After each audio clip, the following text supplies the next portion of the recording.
On va commencer un peu par une pratique qui est la mienne, qui est celle d'une pratique de formateur et de coordonnateur de formation, et plus particulièrement sur le dispositif des tuteurs. Donc je vais vous présenter un exemple de formation en alternance pour les tuteurs eux-mêmes. Donc partons d'abord du constat qu'on a dû tous faire, enfin en tout cas de ce qui est devenu pour nous obligatoire. Depuis 2001 et l'inscription dans la branche sport dans les BPJEPS, l'alternance est devenue obligatoire. Il n'y a pas de dispositif possible sans ça. Et donc la réalité du quotidien, c'est qu'on est passé d'un dispositif où on avait à disposition, on va dire, les stagiaires 1200 heures en centre, et puis très souvent, ça se traduisait par un stage d'application en milieu, dans le meilleur des cas, ou en fin de formation en centre. Qui comprenait aussi le TC. Donc on avait des gros volumes en centre et très peu de volume en entreprise. Et là on arrive par exemple nous dans le dispositif BP Kite que je vais prendre pour exemple à un dispositif de formation initiale où les stagiaires sont présents 840 heures en centre et 665 en entreprise. Quand on regarde un petit peu, que je discute avec les autres coordonnateurs de formation, il s'avère que sur ce niveau 4, on arrive quasiment entre 40 et 60% de la formation qui se retrouve déléguée à l'entreprise. Et donc forcément, ça interroge nos pratiques initiales. Florence l'a dit hier, ne serait-ce que sur l'évaluation, il y a des choses qui ont bougé, mais sur le dispositif et sur l'ingénierie, bien entendu, il y a un impact aussi assez fort. Alors, la Convention collective nationale du sport prévoit pourtant quelque chose, alors c'est déjà bien, c'est-à-dire que les employeurs sont soumis à obligation de préparation ou formation et à une valorisation du tuteur. Dans les faits, en tout cas au contact des tuteurs, il s'avère que ce n'est pas vraiment le cas. Donc on peut supposer que si c'est toujours obligatoire, c'est pas forcément encore quelque chose d'inscrit dans les préoccupations des employeurs et de la branche sport. Alors concrètement, comment je l'ai vécu, c'est que l'impact direct, c'est que je considère qu'on est tous formateurs. Si je délègue à 40 ou 60% mon temps disponible pour arriver à faire un professionnel de l'encadrement sportif, à l'entreprise, ça veut dire que le formateur en entreprise, il est aussi compétent que moi pour arriver à faire ce qu'on faisait avant, à moins de penser qu'avant c'était des heures perdues et qu'il faut absolument les gagner dans les centres de formation. Ça c'est le premier impact. Le deuxième, c'est qu'en termes de diagnostic, pour avoir fait depuis que je suis ici, mais aussi avant, beaucoup d'accompagnement à la fonction tutorale, parce que ça se faisait, ça se fait depuis longtemps, c'est pas nouveau, ça date pas de 2001.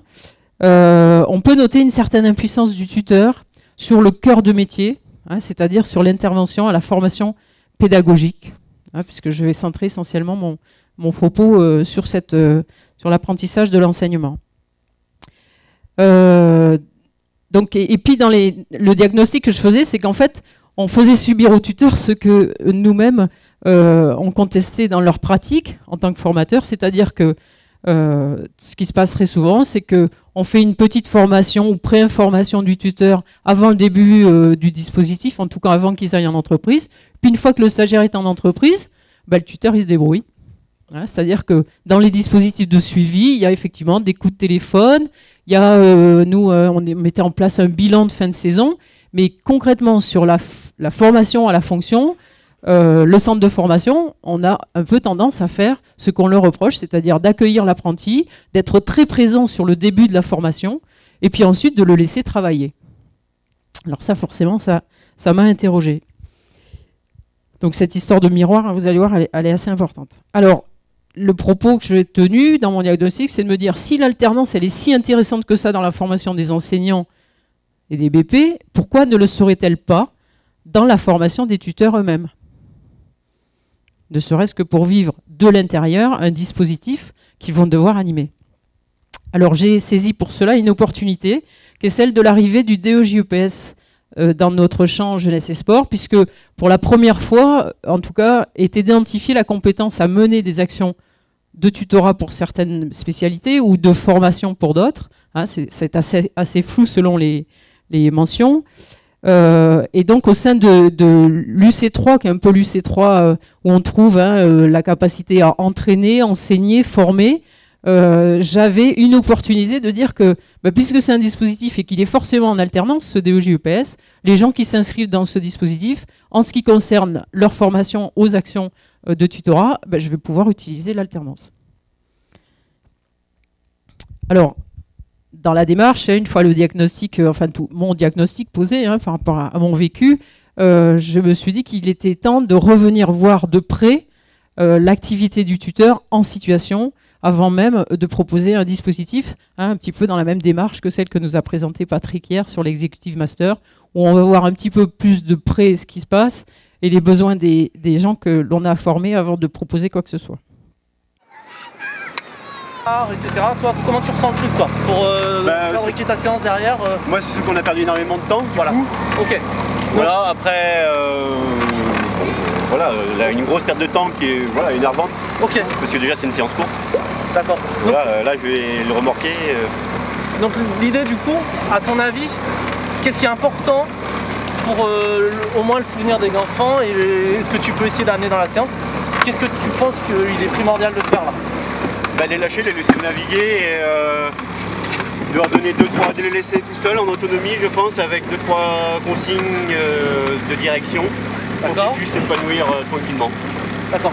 Donc, est-ce que en termes de remorquage, l'idée, est-ce que tu penses qu'il faut les lâcher très tôt? Il faut attendre un petit peu? Les lâcher assez tôt. J'ai bien voulu les lâcher assez tôt, mais après la zone de navigation est quand même assez encombrée. Ouais. Voilà, il y a eu personne qui les aurait déjà lâchés. D'accord. Voilà. Et si tu les lâches, est-ce que tu penses qu'est-ce qui va se passer? Tu serais capable d'anticiper si tu les lâches trop tôt là, qu'est-ce qui risque de se passer?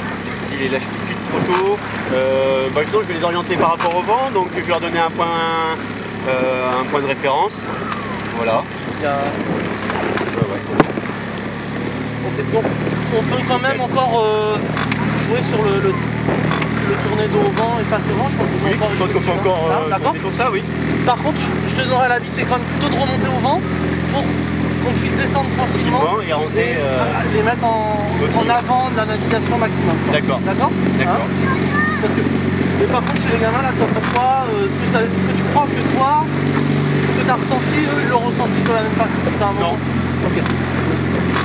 Moi aussi, je pense que c'est mon avis, c'est que c'est pas un moment qui est dramatique pour les enfants. Non, non, c'est pas un moment dramatique. Voilà. Bon. Après, on est quand même là pour leur enseigner la voile. On a perdu suffisamment de temps. D'accord. Voilà. C'est bon. Voilà, alors, ce petit extrait vous permet de mesurer, pour ceux qui l'ont oublié, la complexité en l'espace de 2 minutes, l'ensemble des champs que peut couvrir un tuteur entre rassurer son stagiaire sur ce qui vient de se passer, qui est un moment un peu difficile pour le stagiaire, puisqu'il a cafouillé dans son remorquage, ce qui est tout à fait naturel en début de formation, mais aussi lui donner des moyens de pouvoir faire réussir sa situation en leur demandant d'aller au vent, parce que s'il les lâche là maintenant, ça va très mal se passer aussi. Donc une espèce de guidage pour essayer d'y voir clair, puis en même temps se préoccuper de qu'est-ce qui lui paraît important, d'essayer d'avoir accès un peu à son activité dans ce moment qui est un peu un moment clé pendant la séance avec des publics. Alors c'est un moment choisi, mais il y a en fait, quand on étudie un peu ce que font les tuteurs, et c'est ce qu'ils nous disent, dans l'activité où ils ont des tensions assez fortes entre le travail et l'action de formation, ils passent quasiment 80% de leur temps de formation auprès du BP apprenti à faire du débriefing. C'est-à-dire que soit ils sont présents mais ils n'osent pas intervenir, soit ils sont absents, ils regardent de loin si ça fonctionne, si la sécurité est assurée, de loin, et puis après, le gros du travail, c'est le débriefing, parce qu'en fait, c'est le seul temps disponible qu'on arrive à arracher à sa journée de travail. Voilà, donc l'idée, c'était aussi de tordre le cou à cette idée qu'il faut faire, et puis après analyser le faire pour forcément progresser, alors qu'en fait, en faisant avec, on peut aussi obtenir de bons résultats. Alors, j'ai cherché un peu, je me suis appuyé sur le travail d'un collègue qui travaille au CREPS de Wattignies, qui a essayé de typifier les comportements du tuteur. Donc ils en ont trouvé 5 dans l'équipe pédagogique de SCREPS. Alors je les passe rapidement, prescripteur, passif, démonstrateur, contrôleur, réflexif. je me suis dit que c'était éclairant, mais en même temps, c'était un peu, dans leur façon d'aborder, c'était hiérarchisé. C'est-à-dire que le bon tuteur, c'était le tuteur réflexif. Alors, je comprends bien l'intention. Par contre, ça m'aidait pas beaucoup, moi, pour me dire, oui, mais quel bon tuteur pour quel bon stagiaire, en fait. Puisque ce qui est de compliqué, c'est le fonctionnement de la dyade, hein, c'est-à-dire la compréhension de l'activité et de ce qui se joue dans le moment de formation et d'accompagnement. Donc, je suis repartie à la pêche, enfin en tout cas aux informations. Alors les informations, je me suis contentée d'aller filmer l'ensemble de séquences, alors en voile, en surf, en kite, où on voit la préparation de séance, l'accompagnement et l'analyse de cette situation. Ce qui fait déjà 3 heures ou 4 heures d'études pratiques qui révèlent beaucoup de choses. Alors, on va voir un peu quel type de tensions peuvent vivre nos tuteurs. Je suis en train de m'énerver parce que, enfin, c'est pas que je suis en train de m'énerver, c'est que je me demande, tu vois, d'accord, machin, je suis là en train de regarder comment j'allais lui faire. Il m'agace presque déjà parce que, voilà, je le sens dans ses attentes. Que tu vois ouais, mais il manque le petit exercice qui revient pour juste 10 minutes, tu vois, on n'est pas sur le fond, quoi. Il a vachement d'attentes de forme, tu vois, d'exercice, de trucs, tu vois, de bonnes recettes de grand-mère, machin, juste. Alors on a besoin, hein, je dis pas qu'on en a pas besoin, mais voilà, pour qu'on. Et je me demande à ce moment-là combien mon discours précédent a été compris, si tu veux, ou pas compris. Là, tu y penses. Ouais, là, je me dis ça. S'il me dit ça, est-ce que ce qu'on vient de passer un quart d'heure à expliquer, est-ce que c'est pas en contradiction avec ce qu'on vient de se dire, quoi? Est-ce que juste cette phrase-là qui me lâche, là, à un moment, on me dit, tu vois, est-ce que c'est pas en train...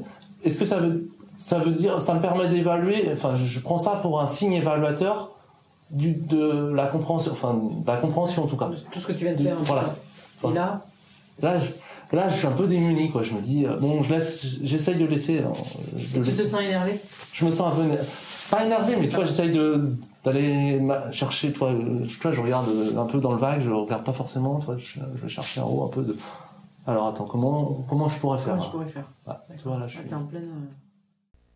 Des vraies questions professionnelles, hein, c'est là dans l'action. Comment je peux faire?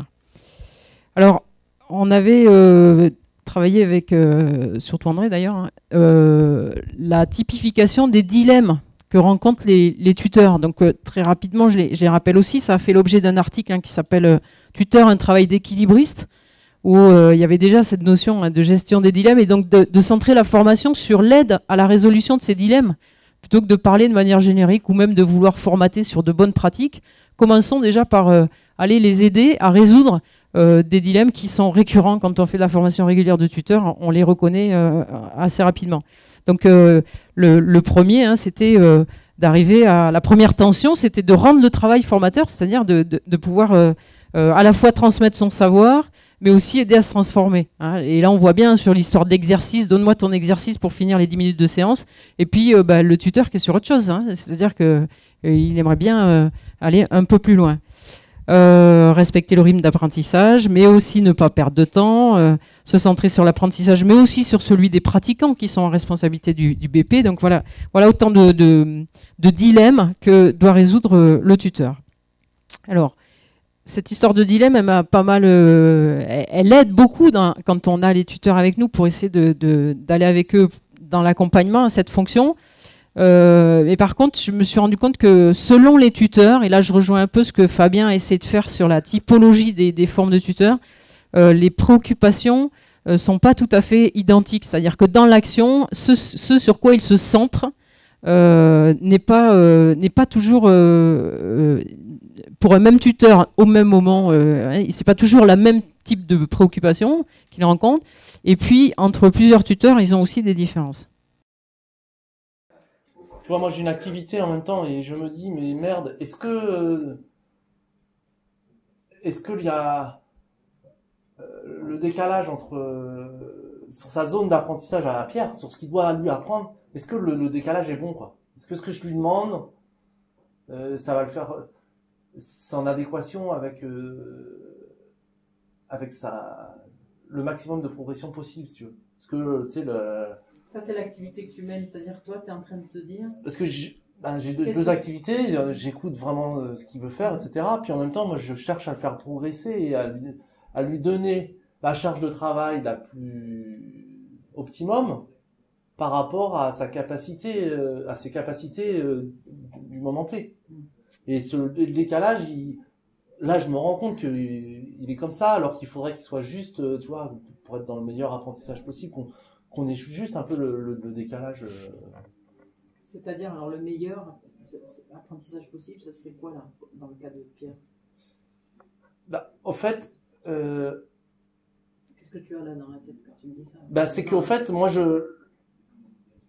il faudrait une co-construction à ce moment-là de la séance, vraiment. Mais tu vois, plus contractualisé dès le démarrage, quoi. Et je me suis un peu gouré, pas un peu, même complètement, quoi. Et du coup, je lui ai fixé des objectifs comme ça, alors qu'il en était là, quoi. Donc, il y a une montagne à gravir, alors qu'il faudrait qu'il y ait un palier qui soit juste tolérable, quoi, tu vois. Et c'est ce qui permet le meilleur apprentissage possible, quoi. Cet écart maximum, mais à la fois minime. La tâche que tu lui as donnée, ouais. Faire l'ensemble de la séance, ouais. C'est trop dur. Ouais. Là, tu te rends compte que... Voilà. Même dans un seul exercice. Il se noie, ouais. Il se noie. Donc, à ce moment-là, tu dis toute la séance, alors que je suis en train de répondre à déjà le premier... Ouais. La mise en place d'un seul exercice, voilà. D'une seule situation, voilà. C'est déjà difficile. Là, c'est... Voilà, donc il y a un gros décalage, quoi. Et donc c'est pas dans l'enseignement, dans l'apprentissage, il est beaucoup trop... C'est comme si je demandais à un gamin de tout faire dès le démarrage, faire la sortie du port en le voyant pour commencer, alors que il a jamais navigué, quoi. Et donc du coup, il n'y a pas pour moi, c'est pas le meilleur. Enfin, ce décalage est beaucoup trop important et il permet pas l'apprentissage réel, enfin, efficace de Pierre. Alors en fait, au début, j'étais partie sur cette notion de préoccupation. Et puis je me suis aperçue qu'en discutant avec les tuteurs, ou même quand je demandais ça, parce que j'ai fait le même travail avec les apprentis, filmer leurs séances et donc essayer de voir sur quoi ils sont préoccupés. Et c'est toujours un peu perçu de manière péjorative. Donc j'ai cherché, le terme de centration me paraissait plus neutre déjà dans la terminologie, et puis parce que c'est un peu ce qui sert de guide ou d'œillère pour si on regarde ça comme ça. Et là par exemple on a un tuteur qui est centré sur l'activité réelle et la progression de l'apprenti, c'est-à-dire que lui il essaye de comprendre et d'accompagner. Il parle de cette histoire de décalage optimal, il est concentré à ce moment-là sur l'apprentissage de son moniteur. On a d'autres tuteurs, mais ça peut être le même à un autre moment. C'est ça qui est intéressant dans cette typification, c'est que y en a qui sont centrés essentiellement sur la qualité produit. Et donc, ce qui doit réussir, c'est pas la centration pendant la séquence où ils accompagnent le BP, c'est la qualité du produit vendu aux pratiquants, parce que dans le cas c'est un peu comme ça, c'est-à-dire la séance coûte cher, il faut que ça réussisse. Et donc, pour le coup, on se retrouve avec un tuteur un peu marionnettiste qui téléguide tellement l'action pour que ça réussisse que c'est ce qui occupe toute sa pensée pendant la séance. On a un autre type de tuteur qui va être, c'est celui qui dit, moi, je n'interviens pas, j'observe. Et alors lui, comme il observe, il se dit, je vais essayer de noter toutes les caractéristiques. Donc ça s'est passé à telle heure, ça s'est passé comme ça, ce pratiquant, il a fait ça, de façon à pouvoir, lors du débriefing, pouvoir donner une image au moniteur de ce qui se passe. Or, j'ai envie de dire, de manière un peu caricaturale, aujourd'hui, il y a la vidéo, et ça serait peut-être plus efficace que de tout passer au travers du filtre des yeux du tuteur, alors qu'on a l'outil permettant de manière facile d'accessibilité. Mais voilà, donc, ça m'a aussi aidé à voir un peu comment fonctionnaient les tuteurs pour avancer sur quelle formation pour eux. Alors, on arrive à leur deuxième tension, et ça introduit un peu la vidéo que je viens de vous montrer, c'est qu'en fait, il faut arriver pour eux à former, mais il faut aussi arriver à laisser le stagiaire se former tout seul. C'est-à-dire qu'on donner, mais en même temps pas trop, parce que le processus, il appartient au stagiaire, pas au tuteur. Donc encore un peu de cinéma. Ouais, et donc je suis pas convaincu, quoi. Enfin, toi, je pars sur l'eau. Voilà, j'ai décidé que c'était comme ça, que à un moment, il fallait bien qu'il y ait une première séance, que les conditions, et puis c'est surtout ce qui me décide, c'est les conditions, quoi, les conditions météo du jour, quoi. Je me décide que de toute façon, voilà, il n'y a pas de risque.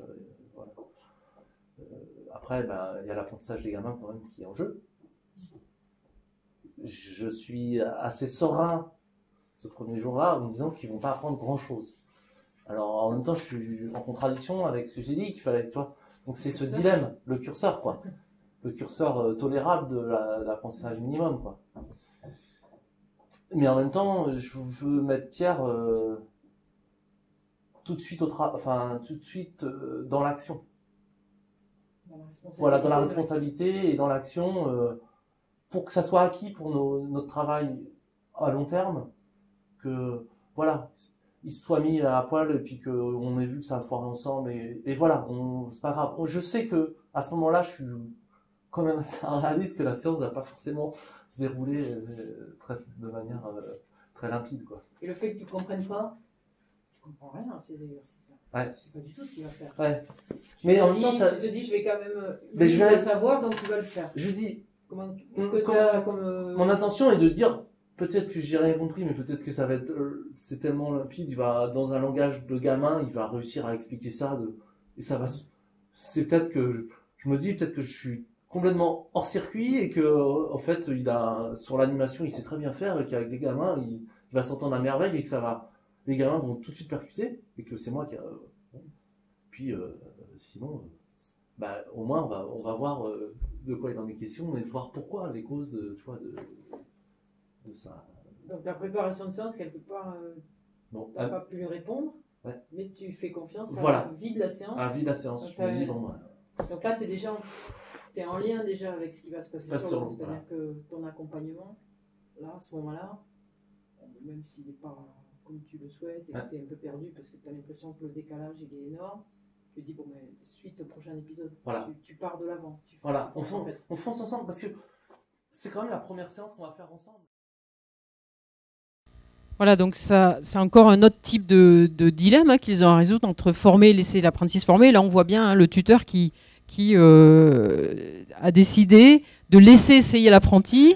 Il est plutôt confiant sur la façon dont il pourra réguler. Mais en tout cas, là, puisque c'est que la préparation, il fait ce choix-là et il fonce là-dedans. Il sait toujours qu'il pourra réguler. Alors à quel moment, comment, ça c'est encore une autre histoire. C'est celle qui se déroulera pendant la séance. D'autres types de dilemmes, c'est qu'il faut arriver à aider dans l'action, mais en même temps, en aidant, c'est ça que craignent les gens qui disent « moi, je n'interviens pas », il ne faut pas détruire les intentions et les premières tentatives. Puisque là, c'est pour le coup, à force d'aider et de faire, on se retrouve dans la position du marionnettiste et surtout avec un stagiaire qui dit bah, « de toute façon, j'attends qu'il me dise ce qu'il faut faire parce que dès que je fais un truc, c'est lui qui finit par le faire à ma place ». Laisser naître un style pédagogique, mais aussi lui imposer les certitudes qu'on a de son expérience. Ça, c'est assez subtil aussi comme choix à faire. Et puis, l'évaluation, bien entendu. Accepter d'évaluer, c'est pas toujours facile quand on a décidé de s'inscrire dans un processus de formation avec quelqu'un. Voilà autant de tensions de dilemmes qu'il y a aussi à résoudre et que je viens d'illustrer. Alors, au final, de revenir un peu dans l'étude fine de la fonction de tuteur, ça m'a permis de me reposer quelles sont en fait les grandes thématiques, ou en tout cas ce que je dois ambitionner dans une formation qui serait dédiée aux tuteurs et une formation en alternance, c'est de leur donner les moyens de comprendre l'activité des apprentis.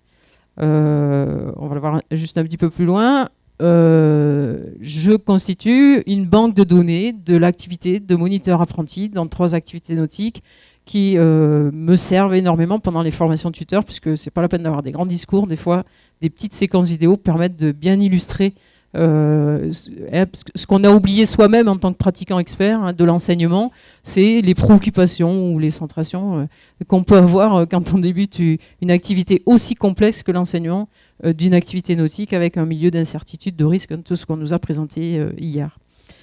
La deuxième chose qui me paraissait importante, mais ça en même temps, pour moi, c'est quasiment un postulat acquis, même si dans certains dispositifs on aurait pu revenir, c'est la maîtrise des contenus relatifs à son activité sportive, c'est-à-dire tout ce qui touche un peu à la didactique hein, de l'activité, et la maîtrise de son enseignement.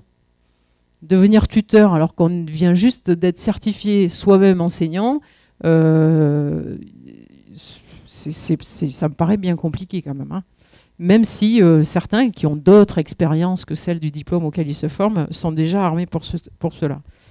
Troisième point qui me paraissait important, c'était de posséder des techniques d'accompagnement. Et donc les moments de formation des tuteurs doivent être consacrés à la manipulation d'outils pratiques et pour acquérir des techniques. Hein, si former, c'est une fonction à part entière, ben, enseigner, il y a des techniques, former, il y a des techniques, etc.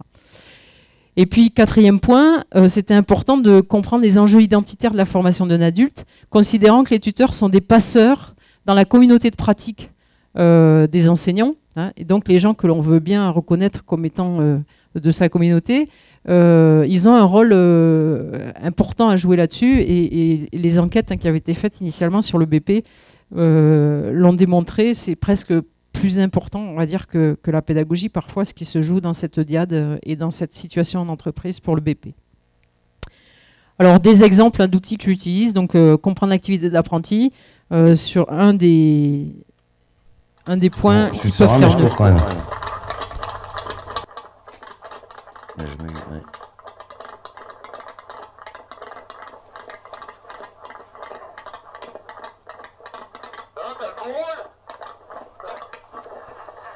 J'essaie de me détendre en disant des... Tu te sens... Tu dis j'essaye de me détendre. Tu te sens tendu? Comment tu te sens là? Déjà, je me sens observé, vachement. Alors oui, par en plus des gens qui doivent me dire si j'aurai ou pas mon diplôme. Tu es dans ce sentiment toujours? Ouais, je pense que je prends pas les mêmes risques quand ils sont là et quand ils sont pas là. Dans une certaine mesure, hein, parce que il y a des choses que je fais en plus quand ils sont... que je fais en plus. Ouais, il y a certaines sécurités que je prends en plus quand ils sont pas là. Et inversement, je sais pas, en fait, j'attends leur réaction, à voir sur leur visage s'il y a un truc qui me dit non, là, il faut pas faire ça, ou pourquoi pas. Ou... Tu utilises ça, c'est-à-dire quand tu fais quelque chose, tu regardes le visage du formateur. Ouais, j'essaye de regarder. Pour décoder. Pour savoir si je fais une mauvaise route ou pas. Et je sais pas si c'est une bonne idée, parce que ça se trouve, je lis n'importe quoi après. Enfin, j'essaye, quoi, toujours. Là, alors à tous ceux qui disent que la présence du tuteur, même s'il dit rien, ne fait rien, c'est assez facile avec un outil pareil de commencer à engager le débat sur quel est l'impact de ma présence quand je suis près du BP et comment je peux faire pour désarmer ce type d'attitude qui va être totalement contre-productive en termes d'engagement dans la formation et dans l'apprentissage. Hein. S'il pense qu'il a une épée de Damoclès en permanence, vous imaginez bien que la relation de confiance et l'engagement dans le travail de formation va être compliqué. Apprendre des techniques. Voilà, là je prends l'exemple du débriefing. À toi la parole. À moi la parole. D'accord. On va commencer par le début. Ouais, en termes d'organisation, peut-être qu'on n'est pas obligé de reprendre pareil chronologiquement. Non, mais à moins que ça soit un souhait de ta part. Ça à moins que ça soit un souhait de ta part, on peut reprendre quelques périodes chronologiques. Ouais. Ou sinon, moi je te propose... Voilà, il y a un moment clé, un moment où il se passe des choses, un moment où tu penses que ça a une incidence sur d'autres choses, tu vois. Un point fort ou deux points forts, un moment clé dans la séance qui te dit, tiens, là, au fait, il se passe un truc et du coup, ça a un impact sur d'autres choses. Et, je sais pas, à toi de me dire. Rien qu'au début, déjà, le fait que tu les laisses partir, que j'arrive pas à exploiter la situation pédagogiquement parlant, donc du coup, je suis obligé de... Voilà pour les techniques. Après, poser des questions efficaces. Je vais passer assez vite là-dessus parce qu'il me reste 2 minutes. C'est bien beau de leur dire d'intervenir pendant, mais il faut aussi leur donner des outils pour intervenir de façon à aider le moniteur à faire un diagnostic, mais aussi lui donner des possibilités d'agir sans effectivement complètement bousiller ses intentions et son activité. Donc on travaille un petit peu sur ce questionnement.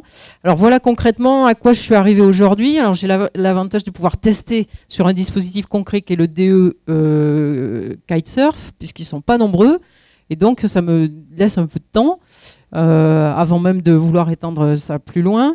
Donc cette année, on arrive à... Donc on a un premier bloc de 24 heures en centre où c'est un regroupement où il y a à la fois les DE, mais à la fois aussi tous les gens qui veulent devenir tuteurs puisque pour le moment, hein, c'est des BP expérimentés qui sont tuteurs dans le dispositif Kite, avec, dans cette période-là, une période où les stagiaires DE, sur la fonction tutorale, vont accompagner, parce qu'on a la chance aussi d'avoir les BP, vont tutorer un BP qui va lui-même encadrer des publics.